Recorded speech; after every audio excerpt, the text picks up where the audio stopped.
మా ఊర్లో అయితే గణేష్ నిమజ్జనం మంచిగా అయింది. 9 రోజులకు మంచిగా వాడేసినాం. అంటే మస్తు ఎంజాయ్ చేసినాం. ఫస్ట్ ఇట్లా డీజే పెట్టాం. ఒకటి సూపర్గా అందరూ కలిసి మంచిగా ఇంత మంచిగా అయింది. ఈ ఇయర్ మాత్రం ప్రతి ఇయర్ చిన్న చిన్న పొరపాటు అవుతుంది. ఈ ఇయర్ మాత్రం మస్తు ఎంజాయ్ చేసినాం. అంటే రావడం చాలా ఇయర్ తర్వాత ఇయర్ వచ్చేస్తున్నాం.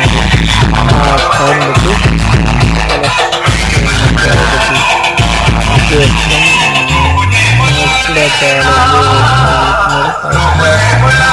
కూడా చాలా ప్రాబ్లం రాకుండా నచ్చుతున్నారు. ఎందుకంటే ప్రతి ఊళ్ళో లొల్లి అయింది. కానీ ఆ చుట్టుపక్కల ఉన్న మా ఊళ్ళో ఏం లొల్లి కానీ మస్తు జై హింద్. కామెంట్ చేయండి. మీ ఊళ్ళో ఎట్లా గణేష్ నిమజ్జనం కామెంట్ చేయండి.